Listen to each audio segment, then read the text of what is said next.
Welcome to a deep dive Oh, yeah. into one of the most influential, and let's be honest, sometimes controversial works in psychology, Right. Sigmund Freud's interpretation of dreams. It's a big one. We're going to hear Freud's own words and ideas Okay. through audio excerpts from the book itself. Oh, wow. Buckle up, That's because it's not just about dreams. right. It's a window into the hidden workings of our minds. It really is fascinating Yeah. how Freud took something as common as dreams Yeah. and used them to explore the unconscious, a world he believed shapes our thoughts, feelings, and actions in ways we don't even realize.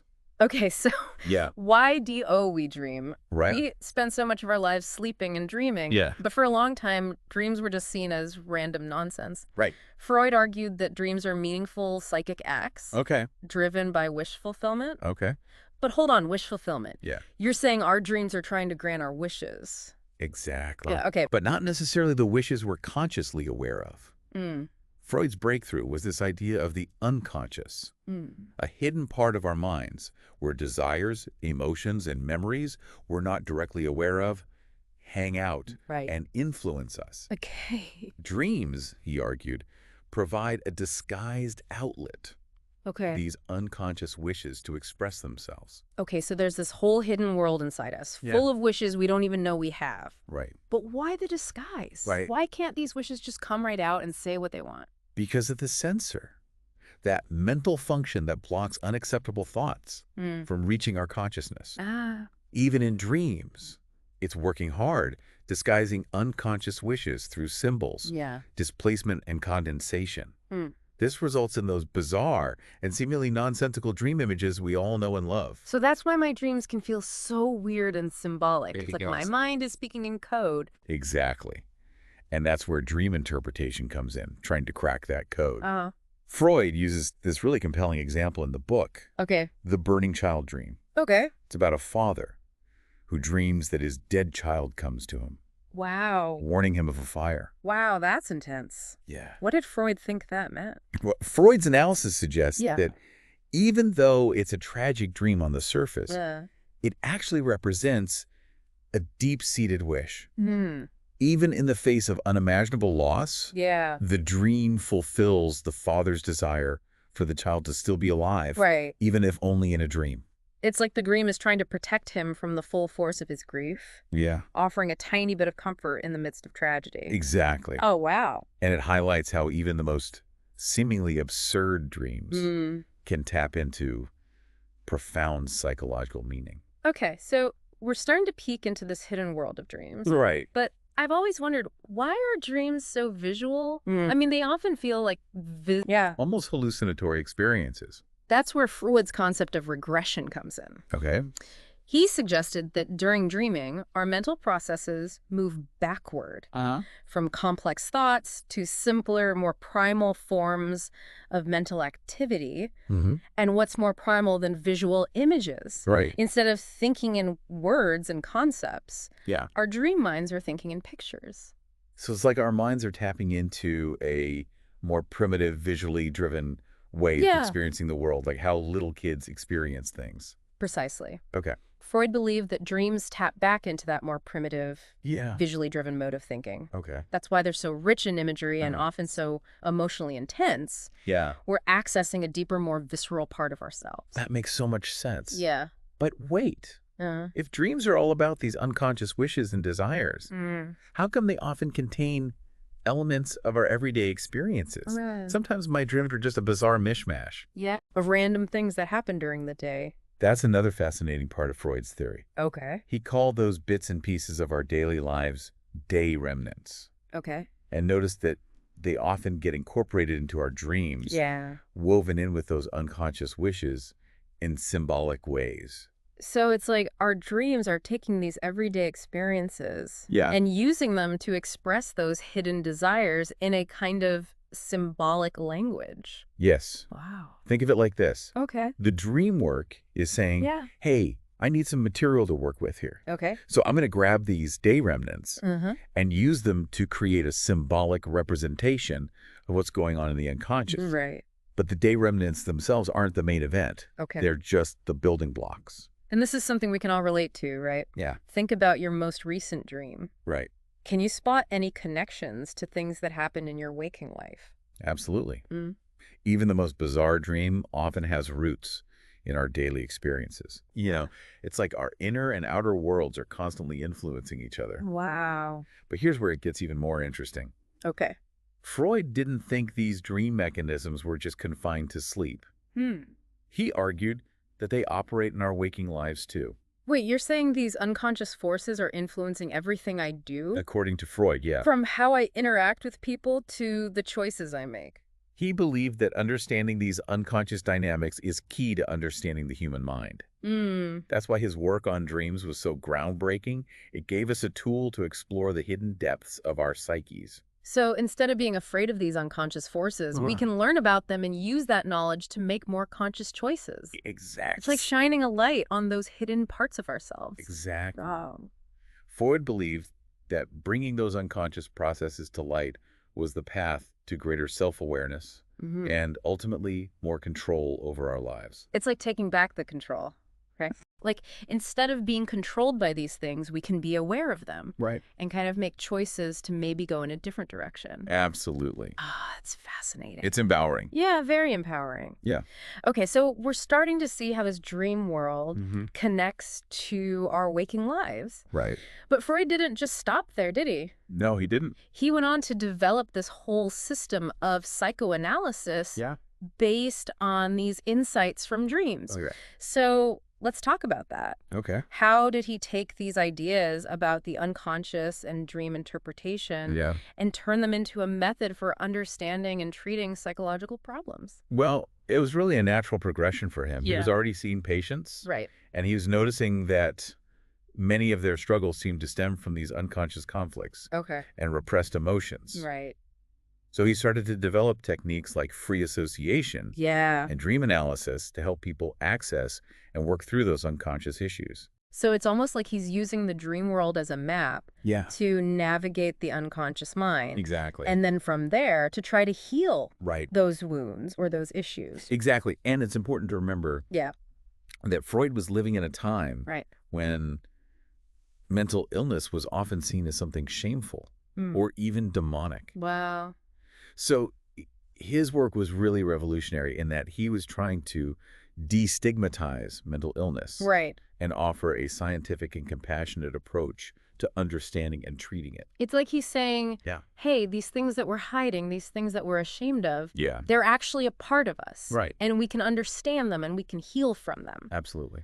Okay, so that's a good overview of kind of the foundation of Freud's work and how he used dreams as this springboard to develop this whole new way of looking at the human mind. Exactly. But let's dive a little deeper now into some of the specific mechanisms of the dream work. How do those unconscious thoughts and wishes actually get transformed into the bizarre, often nonsensical images and scenarios we experience in our dreams? That's where things get really interesting. Okay. And Freud identified several key processes that he believed are involved in this transformation. All right, let's break those down. Okay. What are some of those key processes? Well, one of the most important is what he called condensation. Condensation. And think of it like this. Okay. You have a big pot of soup. Yeah. And you're simmering it down to concentrate the flavors. Okay. Condensation in dreams is similar. Okay. It's the dream work, taking multiple thoughts or ideas and combining them into a single dream image. Okay. So one image in a dream Yeah. could represent several different things. So it's like a symbol with multiple layers of meaning. Exactly. And that's why dream interpretation can be so complex. Yeah, I can imagine. Because you have to unpack all those layers to understand the full meaning of the symbol. Okay, so that's condensation. Right. What else is going on in this dream factory? Another key process is displacement. Okay, displacement. And this is where the dream work shifts emphasis from a threatening or disturbing idea to something more acceptable. So it's like a defense mechanism. Exactly. It's a way for the unconscious to express these taboo desires in a disguised form. So it's like the dream is censoring itself to avoid triggering anxiety or guilt. Precisely. That's fascinating. And then there's representation. Okay, representation. Which is how abstract thoughts get transformed into those vivid, often visual images we experience in dreams. Okay, so it's like taking an idea and turning it into a picture. Exactly. And is that why dreams are so often so visual and cinematic? Yeah. It's like our brains are creating a movie to represent those abstract ideas. Precisely. Wow, so we've got condensation, displacement, and representation all working together. All part of the dream work. To create these incredible dream experiences. It's an amazing process. Yeah, it really is. And what's even more amazing is that this is happening every night for most people, whether they remember their dreams or not. That's a mind-blowing thought. It is. So we're all dreamers. Yes. Whether we realize it or not. And our dreams are constantly revealing things about us. Yeah. Even if we don't always understand what they're saying. So how can we learn to understand the language of our dreams? That's the million-dollar question, isn't it? And the key to unlocking those hidden messages from the unconscious. Exact. But that's a conversation for another time. Yeah, we'll have to save that for part 2 of our deep dive. Stay tuned, Dream Explorers. We'll be back with more insights from Freud's interpretation of dreams. And we'll uncover some practical tips for deciphering those mysterious messages from your unconscious. Get ready to unlock the secrets of your dream world. Because understanding your dreams is the key to understanding yourself. Exactly. It's like Freud is saying, hey, you're not just this conscious, rational being.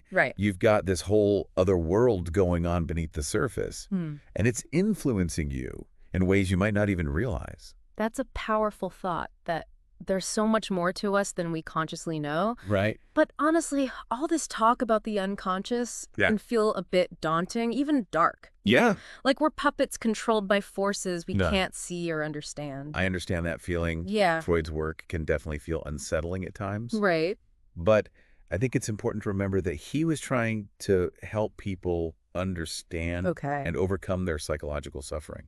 So he wasn't trying to paint this bleak picture of humanity at the mercy of hidden forces. Not at all. Okay. He was a physician at heart. Yeah. And his goal was to shine a light on these unconscious processes so we could gain more self-awareness and ultimately more control over our lives.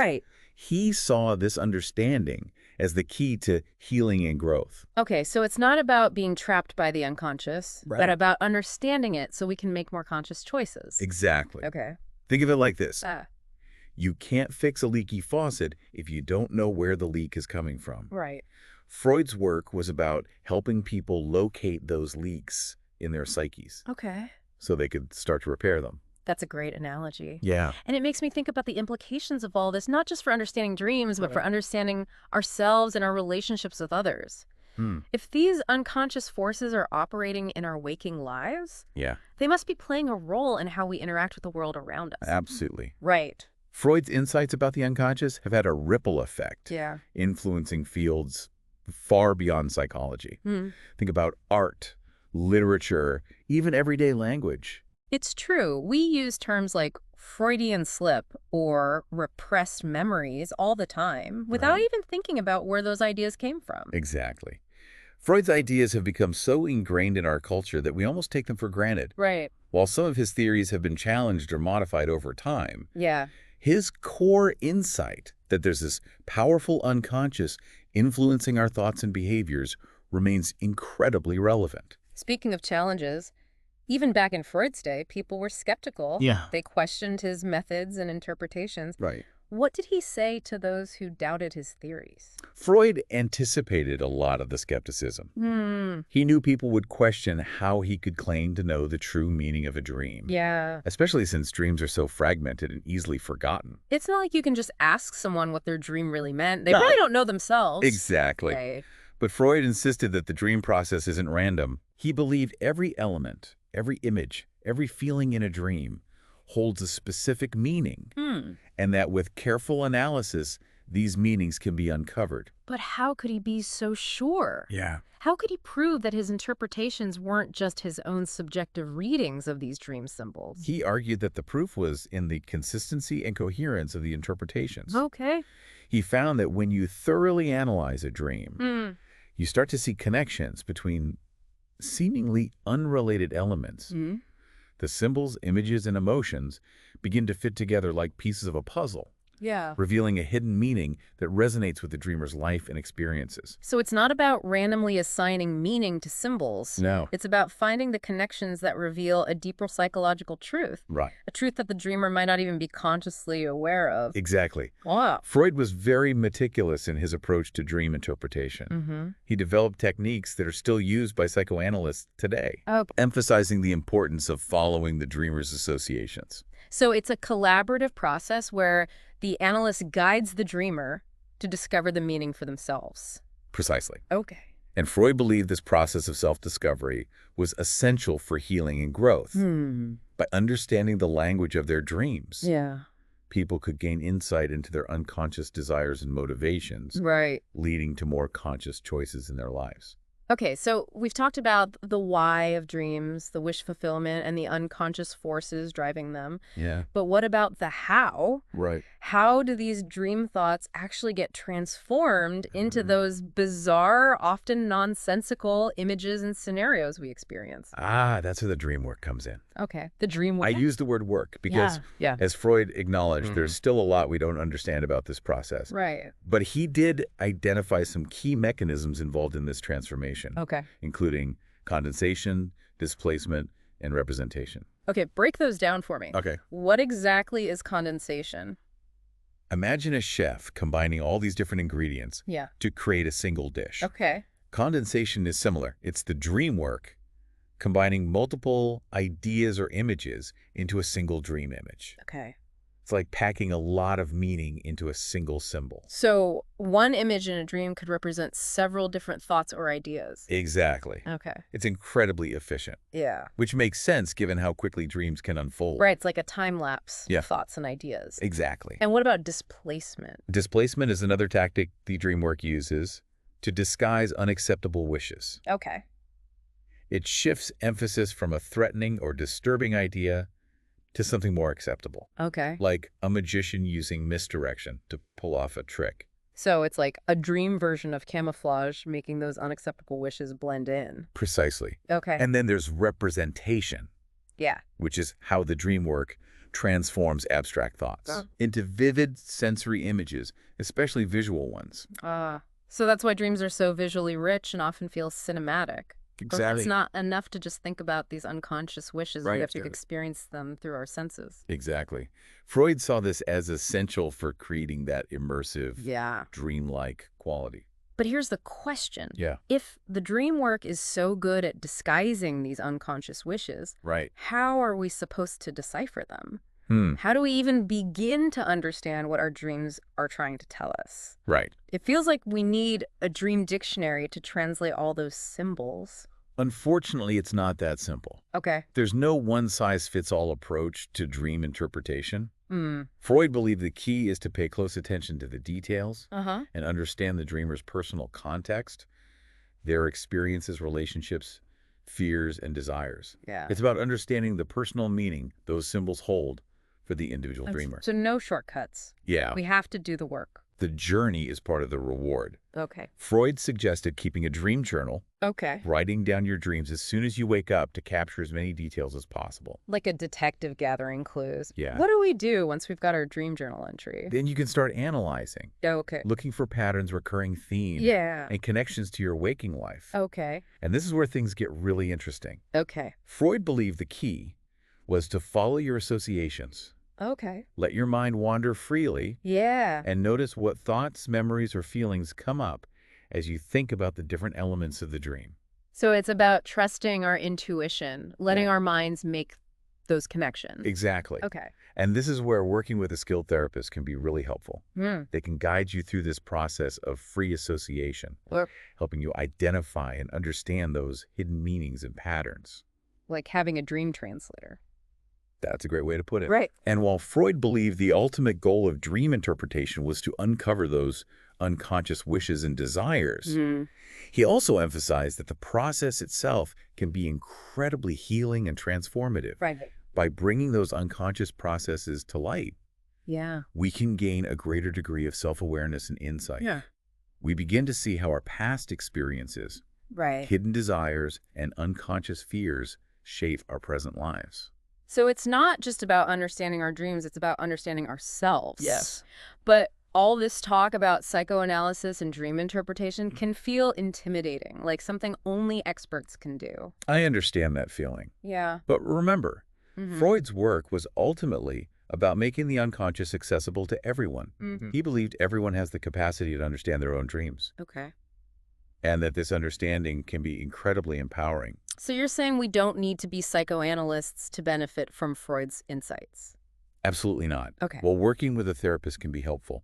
Right. Everyone can benefit from paying attention to their dreams and trying to understand what they might be saying. So for someone listening to this who's maybe never thought much about their dreams before, Right. what's the key takeaway?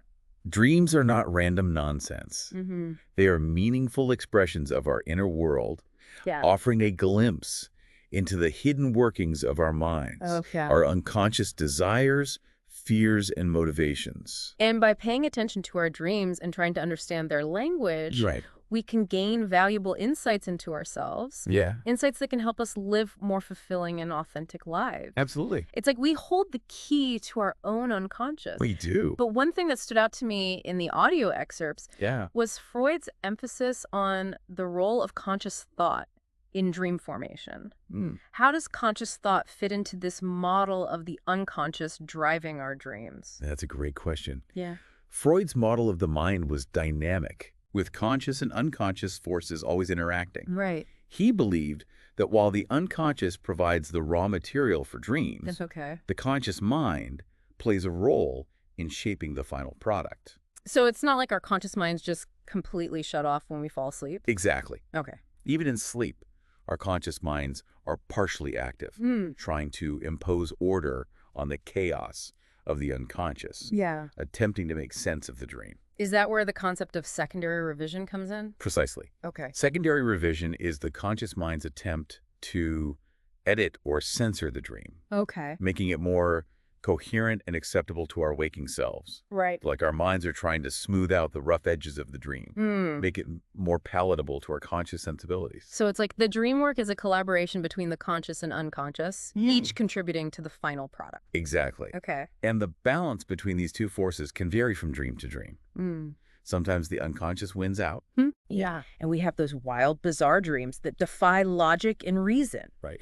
Other times, the conscious mind exerts more control Yeah. and our dreams are more coherent, even mundane. But even in those more mundane dreams, there's still that underlying layer of unconscious meaning, right? Absolutely. It's just been disguised more effectively by the conscious mind. Precisely. Wow. That's what makes dream interpretation so fascinating and challenging. Yeah, it's like a puzzle.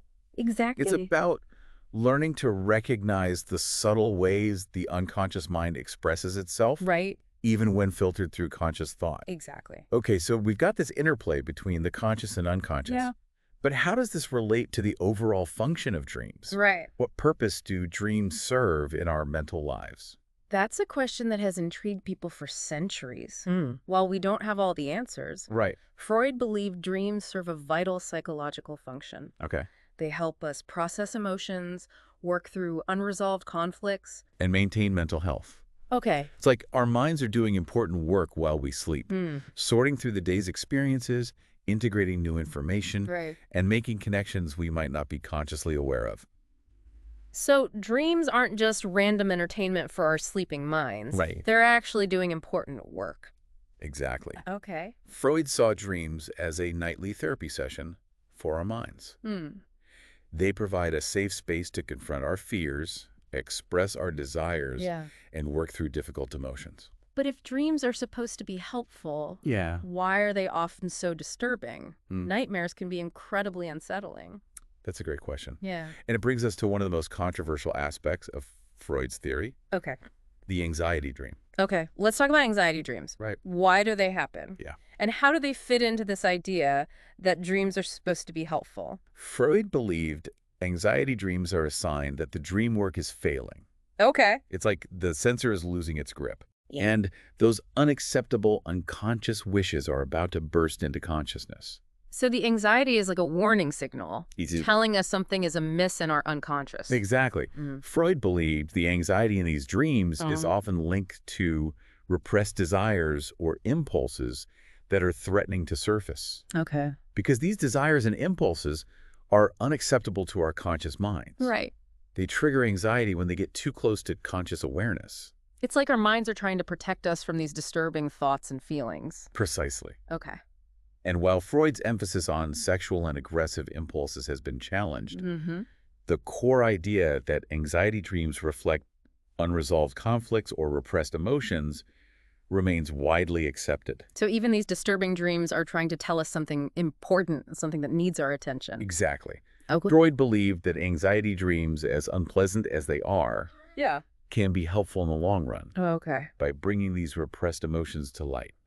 They can motivate us to address the underlying conflicts or anxieties troubling us. So it's like a wake-up call from our unconscious. Yes. So it's like our dreams are always trying to help us, even when they're scaring us half to death. In a way, yes. Okay. Freud saw them as a path towards greater psychological health and well-being. Wow. That's a much more positive way to look at it than I think I've ever heard before. Right.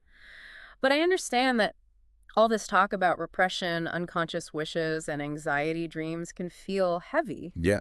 Is there a more hopeful way to think about dreams? Absolutely. Okay. While Freud's work can feel intense, Yeah. it's important to remember that he was ultimately a humanist. He believed in the power of the human mind to heal and grow, Right. and he saw dreams as a pathway to that healing and growth. So how can we tap into that more hopeful side of dream work? How can we use our dreams, not just to understand our anxieties, but also to foster our creativity, our joy, and our sense of purpose? That's a great question. Yeah. And it leads us to one of the most exciting areas of contemporary dream research, Okay. the study of lucid dreaming. Okay, let's talk about lucid dreaming. Right. What is it? Yeah. And how does it fit into Freud's model of the mind? Lucid dreaming is the ability to become aware that you're dreaming while you're dreaming. It's like suddenly waking up inside your dream and realizing you're in control of the narrative and you can do anything you want. Wow, that sounds amazing. Yeah. Like having superpowers in your dream. Exactly. Wow. While Freud didn't specifically study lucid dreaming, his theories about the interplay between the conscious and the unconscious mind laid the groundwork for our understanding of this phenomena. So how does lucid dreaming fit into Freud's model? Well, Freud believed that in most dreams, Yeah. our conscious minds are passive observers. Right. But in lucid dreaming, the conscious mind becomes an active participant, taking control and steering the dream in new and exciting directions. So it's like the conscious mind is finally stepping out of the audience and onto the stage. Exactly. Oh, wow. This shift in consciousness opens up a whole world of possibilities. Lucid dreamers can explore their fears, confront their anxieties, and even practice new skills or behaviors in a safe, consequence-free environment. That's incredible. It is. So lucid dreaming is like a playground for the mind. Yes. A place where we can experiment and explore without limits. Precisely. And while lucid dreaming was once considered a fringe phenomenon, it's gaining more acceptance in mainstream psychology. Okay. Researchers are exploring its potential therapeutic benefits, using it to treat anxiety disorders, nightmares, and even phobias. So even though Freud himself didn't focus on lucid dreaming, his work has paved the way for a whole new field of dream exploration and healing. Absolutely. Wow. It speaks to the enduring legacy of Freud's work. He opened up this incredible window into the human mind, a window that continues to inspire new discoveries and possibilities. That's a great place to take a break. Okay. We'll be back with the final part of our deep dive into Freud's interpretation of dreams after a quick word from our sponsors.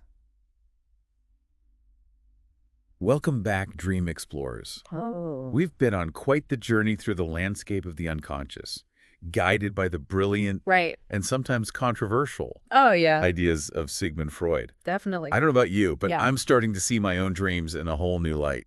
It's been a fascinating exploration, hasn't it? Unpacking these complex theories, exploring the hidden meanings of dreams, and even dipping our toes into the world of lucid dreaming. Like we've been given a new language to understand our own minds. Exactly. And before we wrap up our deep dive into the interpretation of dreams, there's one more thing that really struck me. As I was listening to the audio excerpts Freud talks a lot about the importance of dreams for understanding the human mind. Right. But he also makes a point of saying that dreams aren't some kind of pathology. Hmm. He actually emphasizes that they're a normal, even essential part of our mental functioning. That's such a crucial point, and one that I think gets lost sometimes in the popular understanding of Freud. People often associate him with all things dark and twisted. Right. But he was really tricked to understanding the human mind in all its complexity, both the light and the shadow. Right. And he saw dreams as this natural, healthy way for our minds to process emotions, work through conflicts, and maintain a sense of balance. It's like our minds are doing this important work while we sleep, sorting through the day's experiences, integrating new information, and making connections that we might not even be consciously aware of. It's almost like our brains are defragging themselves while we sleep. That's a great way to put it. It's like a nightly tune-up for our mental software. Right. And while some dreams can definitely be disturbing or even terrifying, Freud believed that even those dreams serve a purpose. They're like alarm bells, alerting us to unresolved conflicts or repressed emotions that need our attention. So instead of trying to ignore those disturbing dreams, we should be trying to understand what they're trying to tell us. Exactly. Like, hey, there's something going on here you need to deal with. Exactly. It's all about learning to listen to the language of our dreams. Yeah. To decipher the symbols and metaphors our unconscious minds use to communicate with us. It sounds like that could be a lifelong journey. It is. I mean, there's always more to learn. Right. More to uncover, more to understand about ourselves. Absolutely. And the hidden depths of our minds. It's a lot. It's a bit daunting, but also really exciting. It is exciting. And that's what makes dream work so fascinating and rewarding. It's a process of ongoing discovery, a journey into the unknown that can lead to profound insights and personal transformation. We've covered so much ground today. We have. Exploring the foundations of Freud's theory of dreams. Yeah. Delving into the mechanisms of the dream work. And even touching on the potential of lucid dreaming. Right. It's almost like we've unlocked a secret code. It has been quite the deep dive. I hope our listeners feel inspired to pay more attention to their own dreams, to explore their hidden meanings, and to embrace the power of the unconscious to guide them on their journeys of self-discovery. And if you're feeling inspired to learn more about Freud's work, we highly recommend checking out The Interpretation of Dreams. It's a classic. I know it can be a challenging read. It can be. But it's also incredibly rewarding. It really offers a unique glimpse into one of the most influential and enduring theories of the human mind. Who knows? Maybe after reading Freud, you'll start to see your own dreams in a whole new light. Yeah. You might even start to recognize those subtle ways. Your unconscious mind shapes your waking thoughts, feelings, and behaviors. That's a great thought to leave our listeners with. I hope so. We've reached the end of our deep dive into the fascinating and often mysterious world of dreams. Well, thanks for having me. Until next time, sweet dreams, everyone.